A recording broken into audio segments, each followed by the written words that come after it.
Hello, everyone, and peace of Christ to all of you.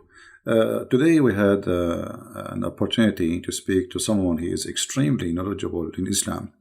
He is the one who decided to speak about something, and like supposedly he is prepared because he want to get Christian Prince busted, and he did really. No CP. Let us see. Okay, let's talk about satanic verses. Satanic verses, no problem. Here we go. Go ahead. I want to ask you what the problem is with Muhammad receiving the satanic verses and Allah abolishing what he threw in. Okay, so you agree that Muhammad he received satanic verses? Many of the majority of the scholars and Tafsir say that this story of Gharaniq is a fabrication. But you just said, everybody heard you. What is your problem with the Prophet receiving satanic verses? Yeah, I do it because Ibn Ishaq and two other early books say that he received satanic verses. All right. So can you tell me the story, how Allah abolished those verses? How Muhammad he said those verses and how Allah abolished them? What do you mean? Will he receive verses? What the verses? About Allah, Manat, and Al-Awza. Yeah, what he said about them?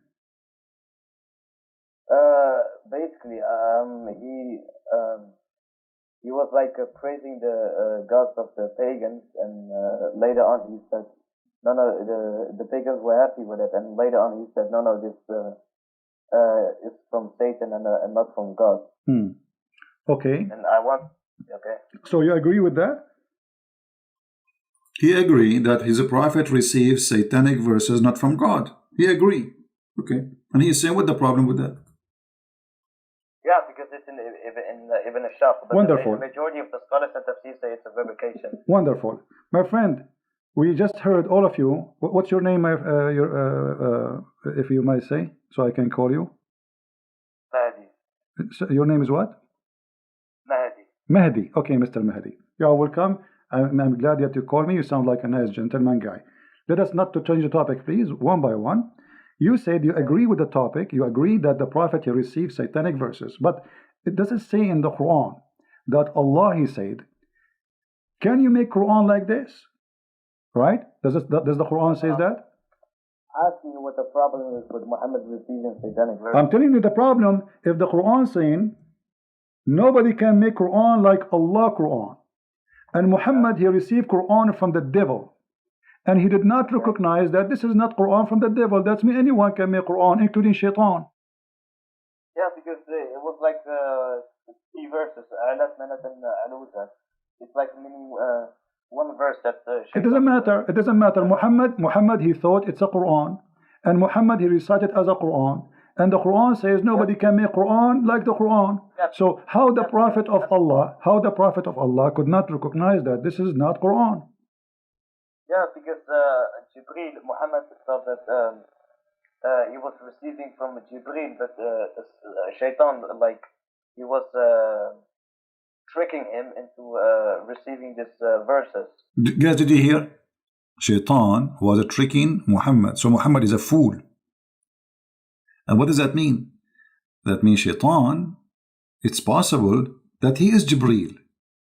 Because if he was able to do it once, he can do it always.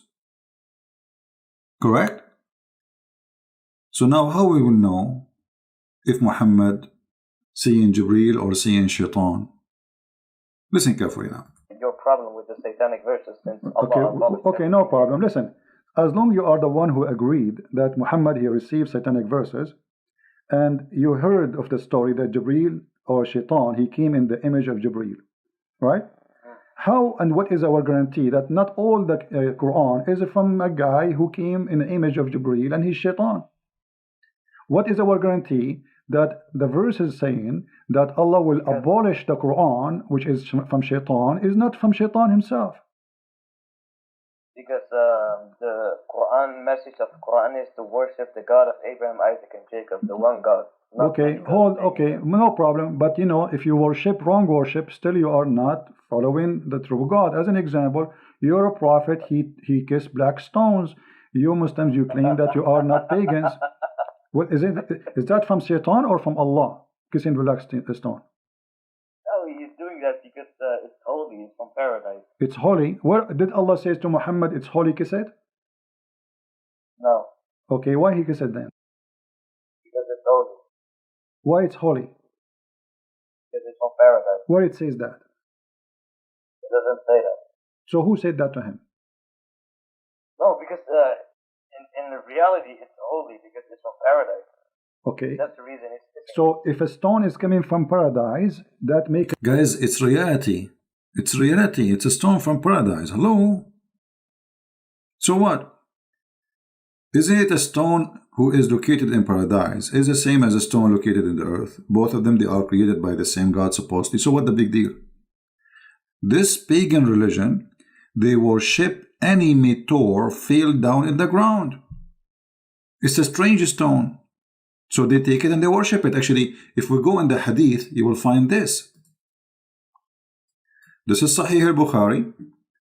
Look what it says. Read with me carefully, please. We used to worship stones, and when we find a better stone than the first one, we would throw the first one and take the later. And if we could not get a stone, then we would collect some earth, i.e. soil, and then bring a sheep and milk that sheep over it and perform tawaf around it, the same as they do around the Kaaba, tawaf. It's a pagan practice before Islam. They go around anything they worship. Do you see it?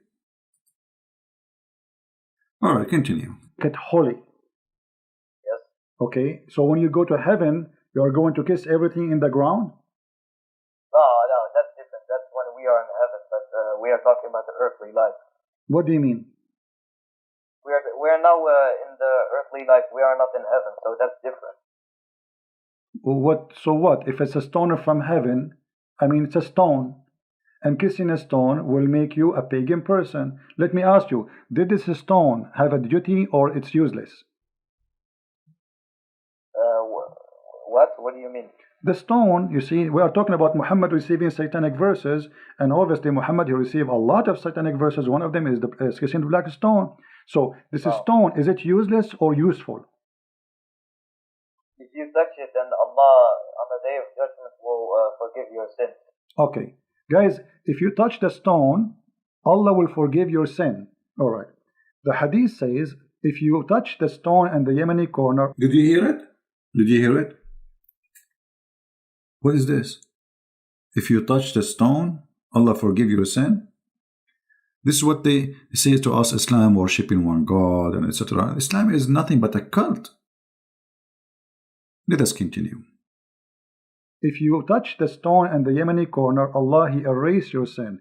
How and why Allah will erase your sin for touching a stone? Because that's how Allah is making His creation. If He wants to do that, then He's gonna do that. It's His decision. What? It's a stone. You see? I mean, okay. How easy it is, just touching a stone will make me lose my sin? Yes. Okay. Why? What is the logic in that? What? Okay. Okay. Why if you touch? Explain to me why if you touch the stone is going to erase your sin. What will happen exactly? Then on the day of judgment, the stone will Allah will make the stone rise, and the stone will say to Allah, this person is such a person touched me, and then Allah will forgive him and allow him to enter paradise. That's wonderful. So the stone now became a mediator between the man and God. Is that correct? Sorry? The stone is going to intercede for you. Yes. Okay, but isn't it the Quran says in that day there is no intercession? By His permission. Except by His permission, and the permission given to the stone? What are you talking about? He gives permission to the stone. He gave a permission to the stone to intercede. If we go in the Hadith, let us do that. We will find the Hadith saying, the Messenger of Allah said about the black stone, by Allah, he swear, this guy is serious. Allah will raise it in the day of resurrection with 2 eyes by which it sees and a tongue that it speak. So my drawing was absolutely authentic. as the Prophet exactly he said. No Muslim now can say Christian Prince is fabricating how the black stone look like. Can you? So now we have clear evidence of what Muhammad said, and this Muslim, Muhammadan, he was agreeing, yes, the black stone is going to come in the judgment day. You do not need to be genius to discover that Muhammad is a pure pagan person. He adopted the pagan belief before him. He mixed it with some Christian teaching, some Jewish teaching, some Hindu teaching, some Sabian teaching, which stars, and then that is Islam. Yet they claim that they are people who follow Abraham. Abraham, he taught you there's stones, you kissed them, and they have tongues and eyes, and they will witness for you. This is what Abraham, he taught you? Anyway, let's go back to the video and see what this gentleman, he is going to guide us to. I don't know how many of you at the end of this will decide to become a Muslim. Listen carefully. He gives permission to Muhammad. Okay, so the stone is a person, because you are saying now the stone is going to speak, and the stone is going to have a tongue, and the stone is going to have eyes. Is the stone is a person? According to the Quran, our hands and feet will also speak. Don't change the topic. Is the stone, because you said the stone is going to have tongue and is going to have eyes? Yeah. Huh? Yeah, the same for Allah says in the Quran that our hands and feet will, on the day of judgment, will speak. And maybe this is metaphorical, but the stone literally is going to speak, no, correct? It is not. Okay, not metaphorically, no problem. Okay, no problem. Guys, it's not metaphorically. So his feet, this guy, he believes his feet is going to talk. It's not metaphorically. I was helping him. I was giving him a hand. His feet was going to talk. This is what he believed. He said it's not metaphorically. It's true.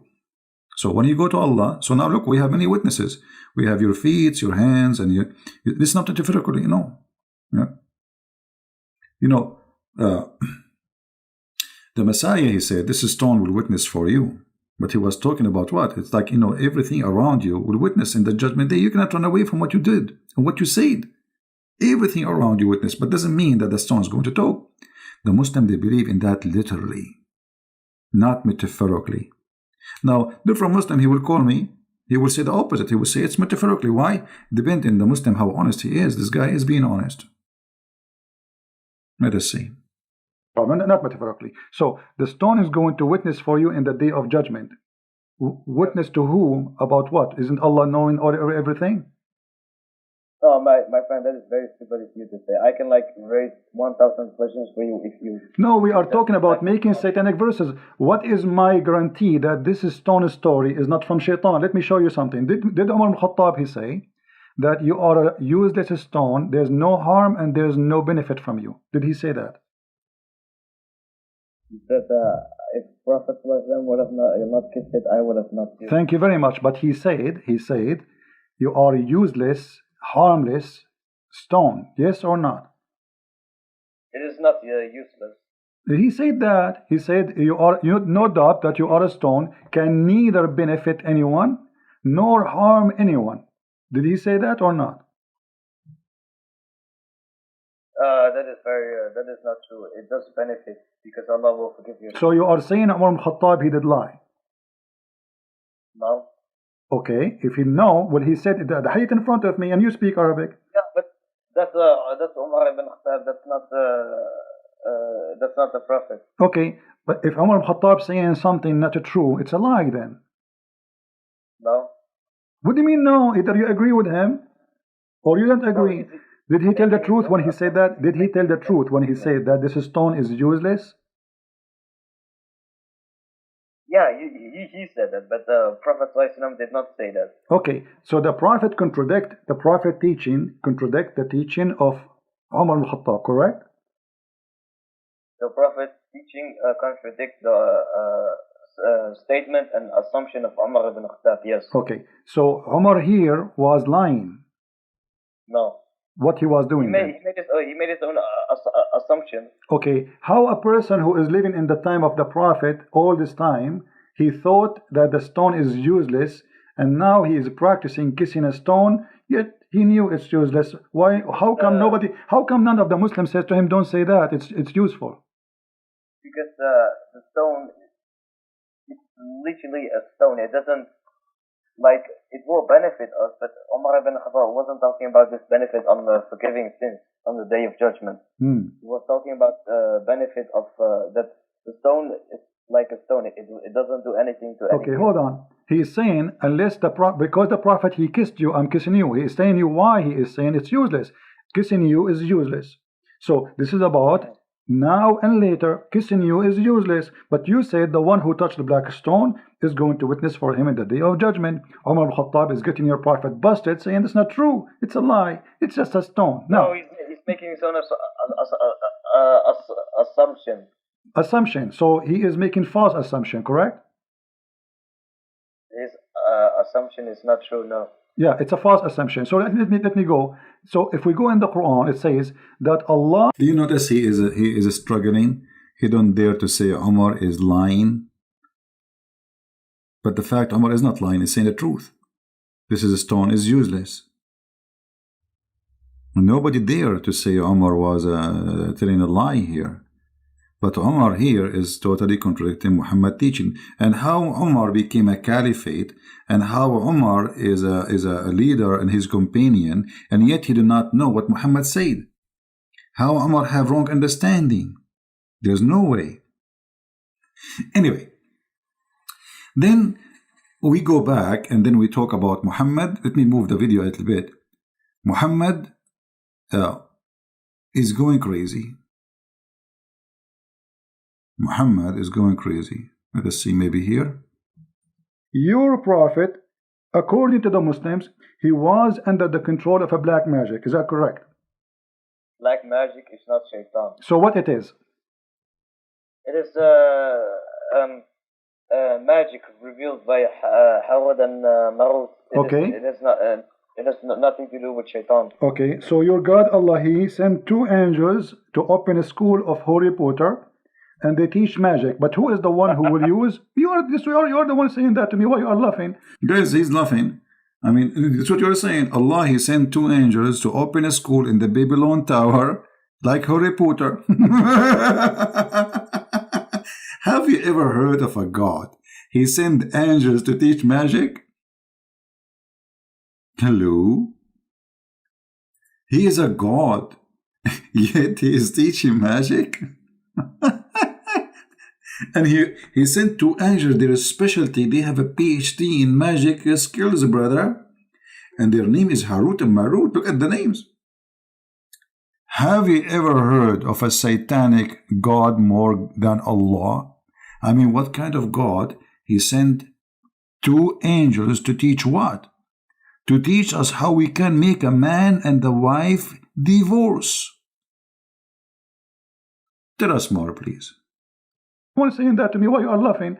Chapter 2, verse 102, it says, Allah, he sent Harut and Marut in the Babylon Tower to teach magic, correct?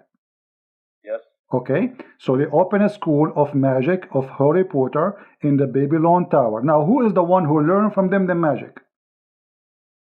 The people of Babylon, whoever wants to learn. Okay, read for me, please. Chapter 2, verse number 102. It says that Sulaiman is not a kafir, but shaitan.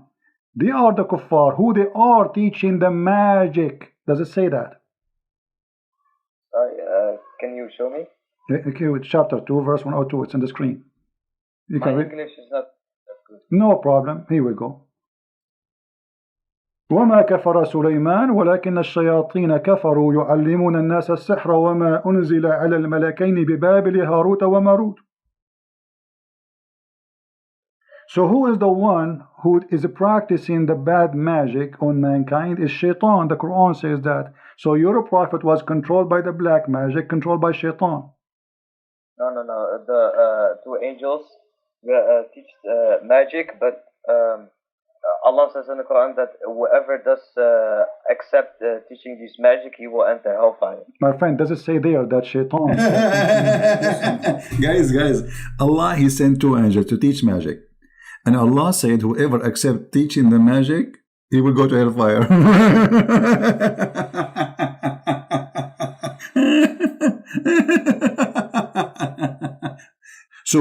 if you accept me teaching you magic, I will send you to hellfire. What's wrong with this religion? Am I lying? No. Okay. No what? No, but, Habibi, I will call you back in just 2 minutes. Let us move a little bit because he will come back and we want to hear him saying that Muhammad was a crazy man. Yes. Okay. So my friend Mahdi, thank you for calling back first. Now, your prophet is under black magic. Black magic is what it is? Is it an evil thing? It is like handwork of shaitan. Okay, it's a work of shaitan. That's wonderful. So by the work of shaitan, Muhammad was controlled. How shaitan was controlling Muhammad according to you? No, black magic. It was controlled. It was okay, but the black magic. Why is it okay? Is this magic is good or evil? I'm gonna explain it. If someone wants to use black magic, he can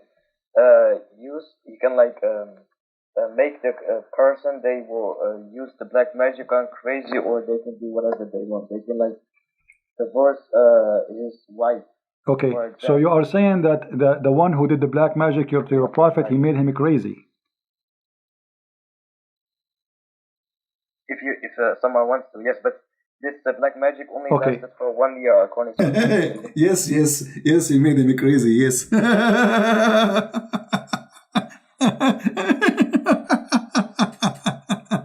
Unbelievable. Mean. The prophet become crazy by the black magic? Crazy prophet? For how long Muhammad was crazy? Okay, hold on. So you're a prophet according to you. Okay, my friend Mahdi.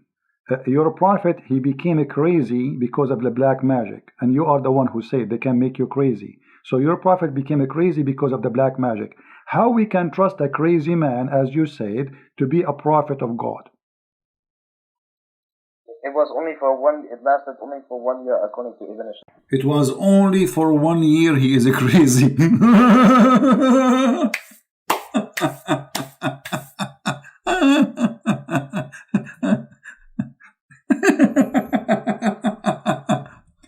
Christian Prince, what are you talking about? He was only crazy for 1 year. It's only 1 year, man. He was not crazy all the time. So now he is a prophet, and now he is crazy, and he is going to Havana.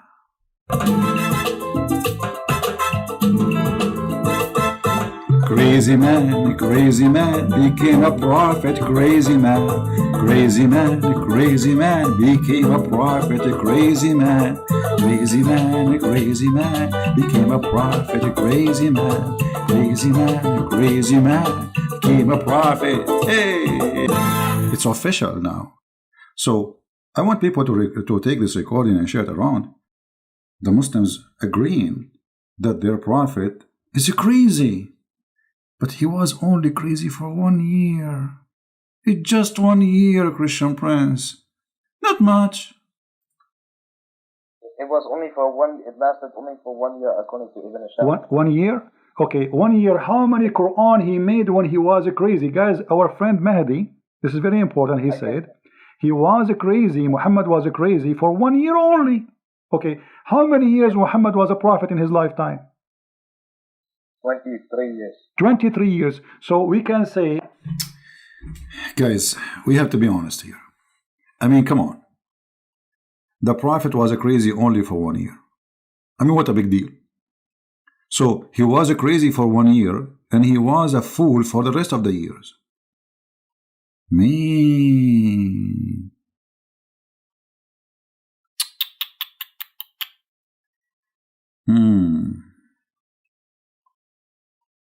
I have no comment. It's official. Crazy God, crazy prophet, crazy stone, crazy religion, crazy people. Huh? You see, when they say black magic, this is simply fiction. What black magic? Simply, he's crazy. This is right. He was crazy. In the old days, when somebody is crazy, they don't know because he look fine. You know, in the body, he's healthy. but he do stupid stuff, crazy stuff. So they think he was bewitched. So the Muslims agreed now that two things happened to Muhammad. He was bewitched and he was crazy. And as long as they agree that bewitching is something evil and it's from the devil, that means Muhammad was controlled by shaitan, if you believe in bewitching. If you don't believe in bewitching, well, Muhammad obviously is mentally ill, and the guy, he agreed. He said his prophet was crazy only for 1 year. What happened at the end of the year? And not only that, he said to us that Allah, he helped Muhammad and he get him out from the black magic. But how? Listen carefully. So during the 1 year of Muhammad being crazy, according to you, how many chapters Muhammad he made? But he was crazy. When Muhammad was under the influence of black magic, Allah subhanahu wa ta'ala revealed two surahs. One, I forgot the name of it. One is Surah al-Falaq, which has 5 verses, and the other surah has 6 verses. Together, them has 11 verses, and Muhammad needed 11 knots because the shaitan, there was 11 knots to break. 11 knots. The shaitan, he made for him 11 knots. Shaitan, he made for the prophet 11 knots. This guy, he just said, it took Allah 11 months to open those knots. I mean, how powerful this God is.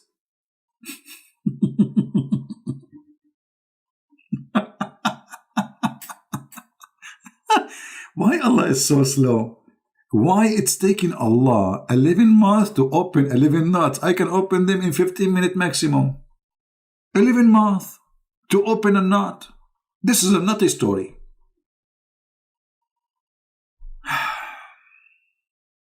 I don't know what to say. It must be true religion. The Prophet was controlled by 11 knots. At the end of the day, we are here to share with you the truth. And the truth will set you free. Obviously, Islam is a stupid cult.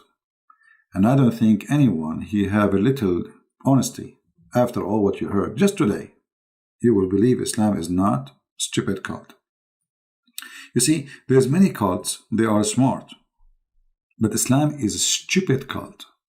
Yet this stupid cult accepted by many people. I mean, how that can happen? Very easy. Make people not to ask questions.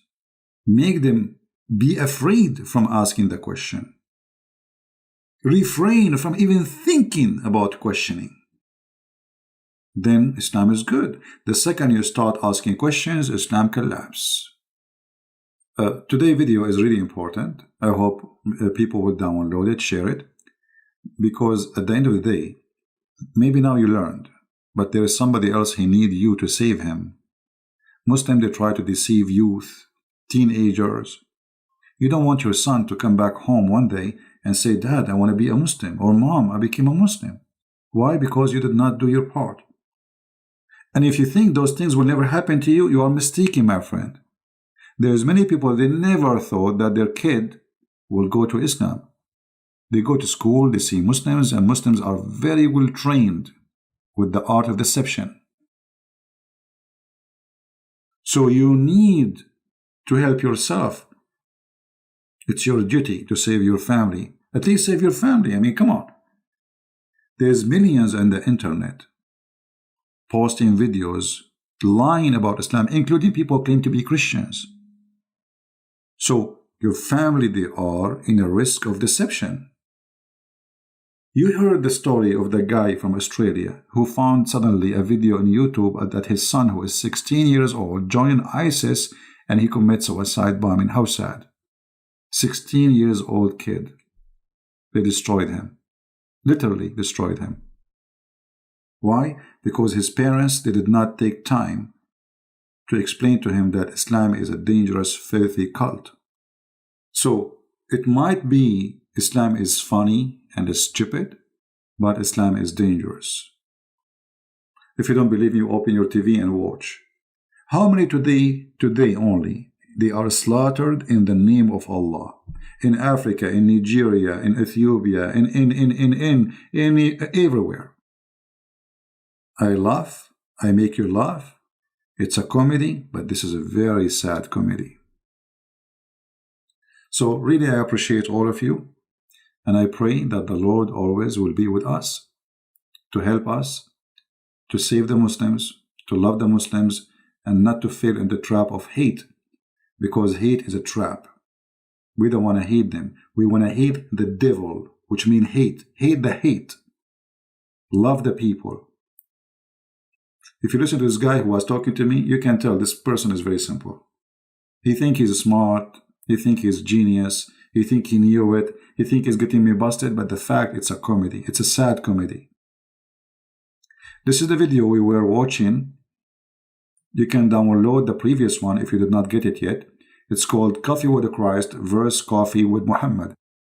So I want to say thank you for being here, all of you.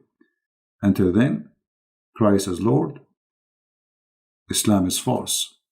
And see you soon. Bye-bye.